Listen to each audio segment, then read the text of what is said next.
नमस्कार और स्वागत है। आज हम एक ऐसी फिल्म की चीरफाड़ करने वाले हैं जो रिलीज होते ही एक फिल्म नहीं रही। एक नेशनल डिबेट बन गई है। बिल्कुल। फिल्म है धुरंधर। मतलब सिनेमा हॉल से लेकर सोशल मीडिया तक हर तरफ बस इसी की चर्चा है। और इस पूरी बातचीत के लिए हमने एक बहुत ही दिलचस्प लेख को अपना आधार बनाया है। टाइटल है धुरंधर, सिनेमा, विचारधारा और विवाद। काफी सटीक टाइटल है। हाँ, तो आज हमारा मकसद सिर्फ फिल्म का रिव्यू करना नहीं है, बल्कि ये समझना है कि आखिर इस फिल्म ने समाज में इतनी गहरी लकीर क्यों खींच दी है। प्रशंसा और आलोचना के दो अलग अलग ध्रुव क्यों बन गए हैं। एग्जैक्टली। चलिए इसी गुत्थी को सुलझाने की कोशिश करते हैं। चलिए, तो सबसे पहले फिल्म की कहानी से ही शुरू करते हैं, क्योंकि सारा विवाद मेरे ख्याल से वहीं से शुरू होता है। सही बात है। ये एक स्पाई थ्रिलर है। कहानी 1999 के कंधार हाईजैक से शुरू होती है और 2008 तक जाती है। एक लंबा टाइम स्पैन है। हाँ, रणवीर सिंह एक भारतीय जासूस बने हैं जो पाकिस्तान के सबसे खतरनाक इलाकों में से एक लियारी गैंग वॉर में घुसपैठ करते हैं। ओके। फिल्म का टोन तो पहले ही सीन से सेट हो जाता है। कंधार का एक हाईजैकर है जो भारतीय खुफिया अधिकारी से कहता है, पड़ोस में रहते हैं हम, हिंदू बहुत कायर होते हैं। ओह, काफी सीधा और भड़काऊ डायलॉग है। बिल्कुल, ये आपको सीधा मुद्दे पे ले आता है। कलाकारों में रणवीर के साथ अक्षय खन्ना रहमान टकैत के किरदार में है और संजय दत्त और आर माधवन भी हैं। और यहाँ ये समझना जरूरी है कि ये सिर्फ एक फिक्शनल कहानी नहीं है। स्रोत में इस बात पर बहुत जोर दिया गया है कि फिल्म का जो नैरेटिव है वो डॉक्यूमेंट्री स्टाइल है। डॉक्यूमेंट्री स्टाइल मतलब कहानी को असल घटनाओं के धागे से बुना गया है। कंधार हाईजैक, संसद पर हमला, 26/11 मुंबई हमला। अच्छा। तो ये सिर्फ मनोरंजन नहीं है, ये इतिहास के एक बहुत ही एक तरफ वो लोग हैं जो इसे मास्टरपीस कह रहे हैं, रणवीर की एक्टिंग, अक्षय खन्ना के विलेन वाले अंदाज। हाँ, अक्षय खन्ना की बहुत तारीफ हो रही है। बहुत। और आदित्य धर के डायरेक्शन और खासकर बैकग्राउंड म्यूजिक की तारीफ करते नहीं थक रहे। और दूसरी तरफ एक ऐसा वर्ग है जो फिल्म को सिरे से खारिज कर रहा है। उन पर इस्लामोफोबिया फैलाने का आरोप, एंटी पाकिस्तान प्रोपेगेंडा करने जैसे बहुत गंभीर आरोप लग रहे हैं। तो मतलब फिल्म को कला के चश्मे से कम और विचारधारा के चश्मे से ज्यादा देखा जा रहा है। हाँ बिल्कुल। इन आरोपों को थोड़ा और खोलते हैं। सबसे पहला और सबसे बड़ा आरोप है इस्लामोफोबिया का। हाँ। आर्टिकल में 6 दिसंबर की एक एक्स यानी ट्विटर पोस्ट का जिक्र है। उसमें कहा गया कि बॉलीवुड फिर से मुसलमानों को विलन दिखाकर पैसा कमा रहा है और समाज में नफरत फैला रहा है। ये एक बहुत कॉमन आलोचना है इस तरह की फिल्मों की। बिल्कुल। पर दिलचस्प बात यह है कि आर्टिकल में इसका एक जवाबी तर्क भी मिलता है। अच्छा, क्या? एक यूजर लिखता है कि ये फिल्म पाकिस्तान के बारे में है, इस्लाम के बारे में नहीं। और अगर पाकिस्तान की स्टेट पॉलिसी की आलोचना करना इस्लामोफोबिया है, तो पाकिस्तान की वो जो ब्लीड इंडिया विद 1000 कट्स वाली नीति है, यानी भारत को 1000 घाव देकर कमजोर करने की, हाँ, उस घोषित नीति को क्या कहेंगे? स्रोत का तर्क है कि फिल्म इस नीति पर हमला कर रही है, किसी धर्म पर नहीं। अच्छा पॉइंट है। बल्कि फिल्म में तो बलोच मुस्लिम किरदारों को पाकिस्तानी ISI का ही शिकार दिखाया गया है, जो इस तर्क को और मजबूत करता है। अच्छा, तो ये कहना कि फिल्म एंटी इस्लाम है शायद जल्दबाजी होगी। लेकिन वो जो एंटी पाकिस्तान प्रोपेगेंडा वाला आरोप है, उसका क्या? एक यूजर ने तो इसे वर्स्ट प्रोपेगेंडा मूवी तक कह दिया है। हाँ, वो भी एक बड़ा आरोप है, पर इस पर भी एक मजबूत काउंटर आर्गुमेंट दिया गया है। क्या है वो? एक यूजर कहता है कि अगर पाकिस्तान के गैंग्स, माफिया और उनकी खुफिया एजेंसियों की सच्चाई दिखाना प्रोपेगेंडा है, तो ऐसी 12 फिल्में हर साल बननी चाहिए। स्रोत के मुताबिक ऐसा लगता है कि दर्शकों का एक बड़ा हिस्सा अब अमन की आशा जैसे नैरेटिव से ऊब चुका है। उन्हें लगता है कि जमीनी हकीकत कुछ और है, जिसे सिनेमा में अब तक नजरअंदाज किया जाता रहा है। और इसी से जुड़ा एक और आरोप है कि ये फिल्म एक खास राजनीतिक पार्टी का PR कैंपेन है।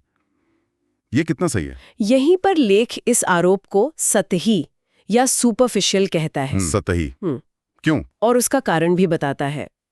फिल्म 2008 तक के भारत को एक ऐसा देश दिखाती है जो बड़े हमले होने के बाद भी कड़े फैसले नहीं ले पाता। ठीक है।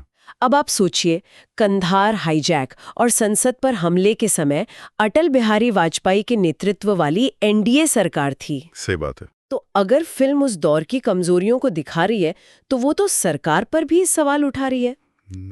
इसलिए इसे किसी एक पार्टी का प्रचार कहना मुश्किल है। लेकिन फिल्म के अंत में वो उरी का मशहूर डायलॉग आता है, ये नया भारत है जो घर में घुस कर मारता है। ये तो सीधे सीधे पुराने और नए भारत की तुलना करता है ना? बिल्कुल, और ये एक जानबूझकर किया गया रचनात्मक चुनाव है।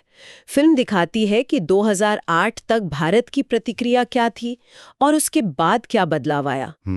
तो लेख एक बहुत महत्वपूर्ण सवाल उठाता है। अगर फिल्म पाकिस्तान से आने वाली फेक करेंसी या 26/11 जैसे हमलों के ऐतिहासिक तथ्यों को दिखा रही है, तो वो प्रोपेगेंडा कैसे हुई? सही है। और अगर इन तथ्यों को देखकर दर्शक ये निष्कर्ष निकालते हैं कि पुरानी सरकारें घुटने टेकती थीं और नया भारत जवाब देता है, तो क्या ये फिल्म का दोष है या दर्शकों की अपनी व्याख्या? ये बड़ा दिलचस्प पॉइंट है। तो लेख ये कह रहा है कि अगर आप सच्ची घटनाओं को जस का तस दिखा दें तो क्या वो प्रोपेगेंडा हो जाता है? एग्जैक्टली। ये तो प्रोपेगेंडा की परिभाषा पर ही सवाल उठा रहा है। बिल्कुल। और इन सब के बीच फिल्म के निर्देशक आदित्य धर भी सीधे निशाने पर हैं। हाँ, और हमले सिर्फ वैचारिक नहीं, व्यक्तिगत भी हो रहे हैं। एक मशहूर पत्रकार ने अपने रिव्यू में उन्हें मजाक उड़ाते हुए कपटी कट्टरपंथी तक कह डाला। ये कोई नई बात नहीं है। उनकी पिछली फिल्में उरी और आर्टिकल 370 पर भी यही प्रोपेगेंडा का ठप्पा लगा था। हाँ, लगा था। लेकिन इन आलोचनाओं के बावजूद एक पैटर्न और भी है, उनकी फिल्मों की जबरदस्त कमर्शियल सफलता। उरी ने 300 करोड़ कमाए थे। धुरंधर सिर्फ 3 दिन में 100 करोड़ का आंकड़ा पार कर चुकी है और अनुमान है कि ये 500 करोड़ तक जा सकती है। तो एक तरफ क्रिटिक्स उन्हें खारिज कर रहे हैं और दूसरी तरफ जनता उन्हें सिर आंखों पर बिठा रही है। ये विरोधाभास क्या कहता है? और यहीं पर एक बड़ा सवाल उठता है। आर्टिकल में एक लाइन है, अगर प्रोपेगेंडा मूवी हिट होने लगी है तो मतलब प्रोपेगेंडा की परिभाषा को ही बदलना होगा। वाह! क्या प्रोपेगेंडा शब्द का मतलब ही बदल गया है या फिर दर्शक अब इतने समझदार हो गए हैं कि वो एक पक्षीय नैरेटिव को पहचानते हैं और उसे खारिज करने की बजाय अगर वो उनके विचारों से मेल खाता है तो उसे सेलिब्रेट करते हैं? मतलब ये सिर्फ फिल्म की सफलता नहीं, ये शायद दर्शक के बदलते मनोविज्ञान का भी संकेत है। हो सकता है। तो एक तरफ ये वैचारिक लड़ाई है, लेकिन सवाल ये है कि अगर हम इन सब विवादों को एक पल के लिए साइड में रखते हैं तो क्या धुरंधर अपने आप में एक अच्छी फिल्म है? कला के पैमाने पे ये कहाँ खड़ी होती है? क्योंकि लेख में इसकी क्राफ्ट की बहुत तारीफ है। बिल्कुल। लेख कहता है कि 3 घंटे 34 मिनट की होने के बावजूद फिल्म की एडिटिंग इतनी कसी हुई है कि कहीं भी बोरियत महसूस नहीं होती। 3.5 घंटे की फिल्म। हाँ, और लेखक तो यहाँ तक लिखते हैं कि काश और आधा घंटा होता, जो किसी भी लंबी फिल्म के लिए बहुत बड़ी तारीफ है। ये तो है। और निर्देशन की तुलना SS राजामौली से की गई है। ये एक बहुत बड़ा कॉम्प्लीमेंट है। हाँ, और लेख समझाता भी है कि ये तुलना क्यों की गई है। शायद इसलिए क्योंकि राजामौली की तरह ही आदित्य धर भी भव्यता, राष्ट्रवाद और इमोशन को एक बहुत बड़े कैनवस पर पेश करते हैं। अच्छा। जहां हर सीन एक इवेंट जैसा महसूस होता है। वो सिर्फ कहानी नहीं बताते, एक अनुभव रचते हैं। और सिनेमैटोग्राफी? सिनेमैटोग्राफी के बारे में कहा गया है कि कराची की गलियों को दिखाने के लिए जिस तरह के कलर पैलेट और हैंडहेल्ड कैमरा का इस्तेमाल हुआ है, उससे धूल और बारूद की गंध तक महसूस होती है। वाह! मैंने सुना है कि बैकग्राउंड म्यूजिक भी कमाल का है। बैकग्राउंड म्यूजिक को तो फिल्म की आत्मा बताया गया है। आत्मा? हाँ, 70 और 80 के दशक के पुराने गाने जैसे रंभा हो और हवा हवा को कहानी के तनाव भरे पलों में इस्तेमाल करना एक मास्टर स्ट्रोक है।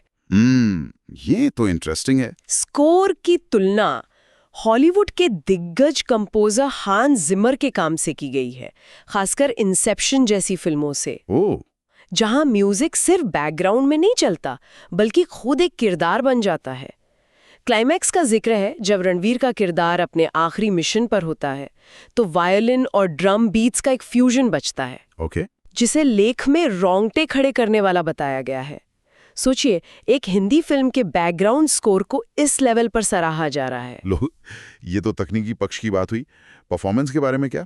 रणवीर सिंह के लिए ये बहुत बड़ी फिल्म मानी जा रही थी, खासकर उनकी पिछली कुछ फिल्मों के बाद। हाँ, बिल्कुल। क्या लेख के मुताबिक वो इस किरदार के साथ न्याय कर पाए हैं या फिर उनका वो एनर्जी बॉम्ब वाला अंदाज यहाँ भी हावी हो गया? ये एक बेहतरीन सवाल है और लेख इसका सीधा जवाब देता है।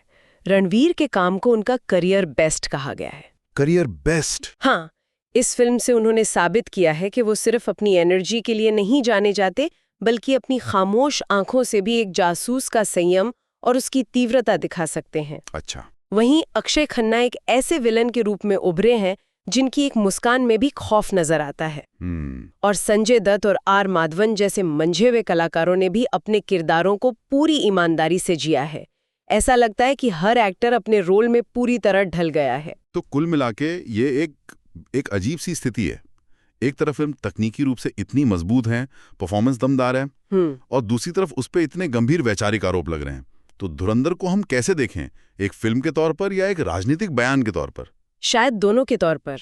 दोनों? हाँ, लेख के विश्लेषण से यही लगता है कि धुरंधर सिर्फ एक फिल्म नहीं बल्कि एक सांस्कृतिक घटना बन गई है। सांस्कृतिक घटना? हाँ, यह इस बड़ी बहस का प्रतीक है जो आज भारत में राष्ट्रवाद, सेक्युलरिज्म और सिनेमा की भूमिका को लेकर चल रही है।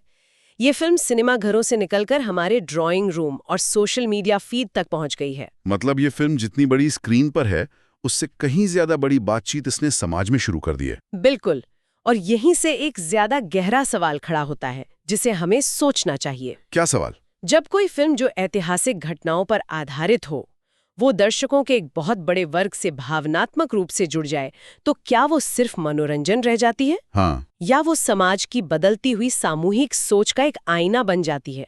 और क्या सिनेमा का काम सिर्फ इतिहास दिखाना है, या इतिहास की एक खास व्याख्या को मजबूत करना भी उसका अधिकार है?